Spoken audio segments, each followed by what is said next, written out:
बच्चों नमस्कार, एक बार फिर से स्वागत है आपके अपने यूट्यूब चैनल यूपी बोर्ड देवसर पर। बच्चों हमारे चैनल पर राजीव क्वेश्चन बैंक सॉल्व कराए जा रहे हैं, जहां पर आज हम लोग पढ़ने वाले हैं रस। आपके सिलेबस में यहाँ पर दो रस हैं, एक आपका हास्य रस है, दूसरा करुण रस है। बहुत ही अच्छे अच्छे उदाहरण होंगे, इस वीडियो को पूरा देखिएगा। जो भी उदाहरण आपको सरल लगे वैसे लगभग सभी उदाहरण आपको सरल लगेंगे और बहुत ही आपके सुंदर उदाहरण हैं जिन्हें कॉपी में आप लिख कर आएंगे, पूरे के पूरे नंबर आपको मिलेंगे। तो बच्चों स्टार्ट करते हैं। अगर पहली बार जुड़े हैं चैनल पर तो आप लोग चैनल को सब्सक्राइब करिए, वीडियो पसंद आता है तो वीडियो को लाइक भी करिएगा। बच्चों यहाँ पर स्टार्ट करने से पहले आपको बता दें कि आपके बहुविकल्पी प्रश्न भी पूछे जाते हैं और बहुविकल्पी प्रश्न आप लोग तभी सही कर सकते हैं जब आपको इसकी में जानकारी होगी। तो कुछ क्वेश्चन एक्स्ट्रा भी आपको पढ़ना है। जैसे क्वेश्चन हो जाएगा कि रस के कितने अंग होते हैं। क्या रस के कितने अंग होते हैं? तो 4 अंग होते हैं, विभाव, अनुभाव, संचारी भाव और स्थायी भाव। ये 4 अंग होते हैं किसके? रस के होते हैं।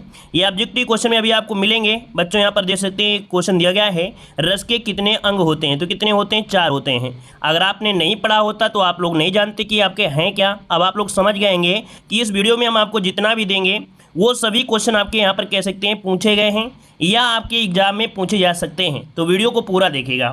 चलिए सबसे पहले हम लोग पढ़ेंगे रस की परिभाषा। रस होता क्या है? तो रस का शाब्दिक अर्थ आनंद होता है। काव्य को पढ़ने, सुनने या नाटक को देखने से पाठक अर्थात पढ़ने वाला और श्रोता अर्थात सुनने वाले को जिस आनंद की अनुभूति होती है उसे रस कहते हैं। दूसरा पॉइंट यहाँ से ये बन सकता है कि काव्य की आत्मा या प्राण तत्व किसे मानते हैं? तो रस को माना जाता है। बच्चों याद रखिए कि रस को काव्य की आत्मा या प्राण तत्व माना जाता है। अब आते हैं हम लोग यहाँ पर रस और स्थायी भाव। बच्चों आपसे पूछा जाएगा कि रस कितने प्रकार के होते हैं, तो आपको बताना है रस 9 प्रकार के होते हैं।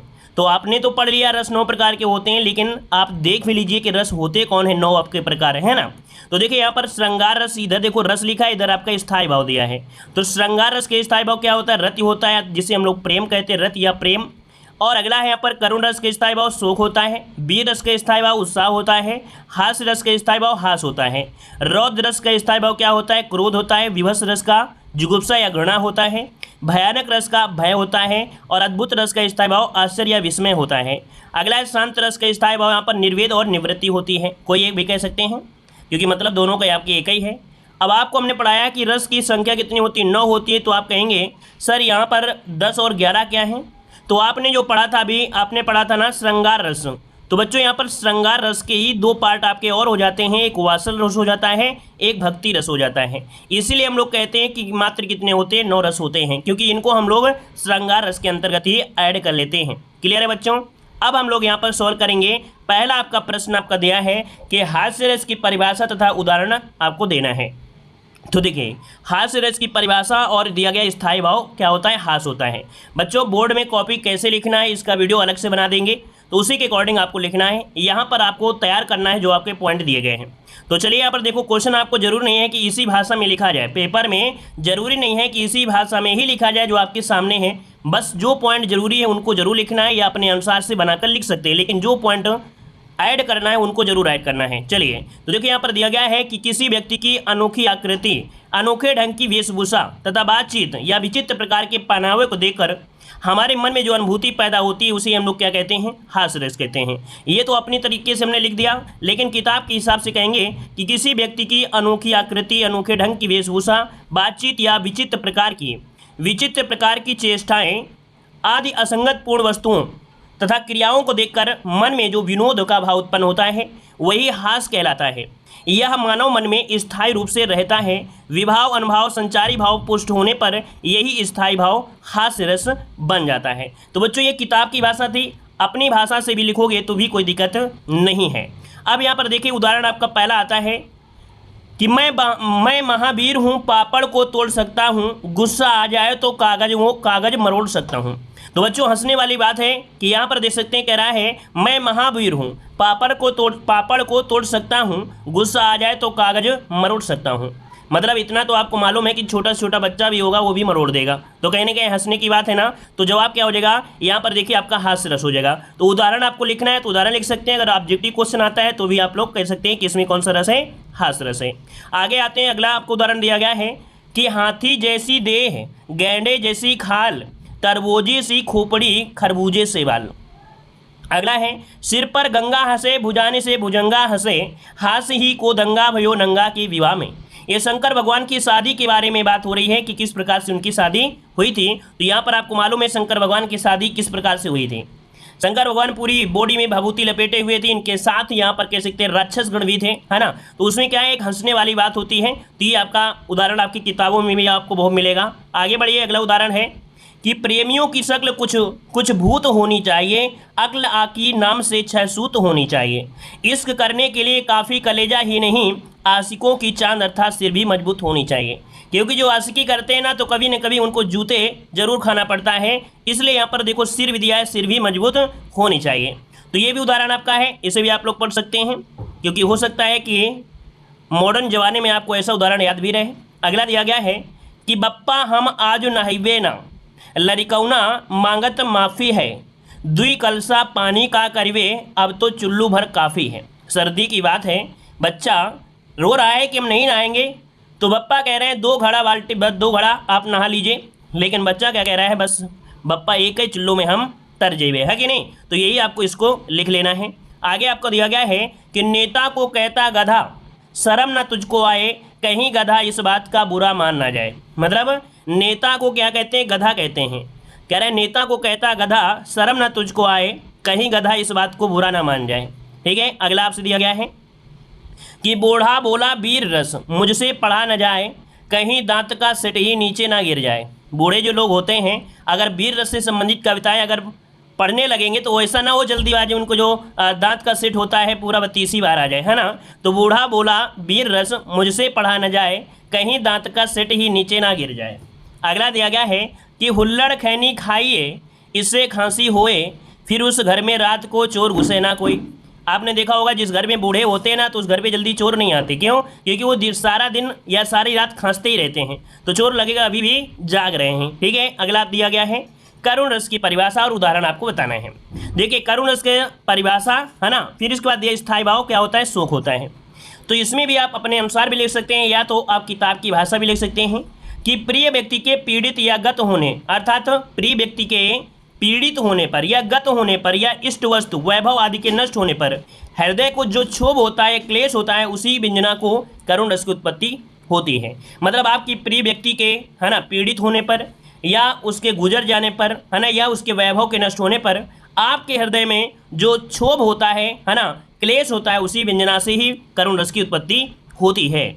अब यहाँ पर देखिए करुण रस को अपनी दूसरी भाषा में पढ़ सकते हैं कि किसी प्रिय व्यक्ति के चिरविरह या मरण से जो शोक उत्पन्न होता है उसे करुण रस कहते हैं।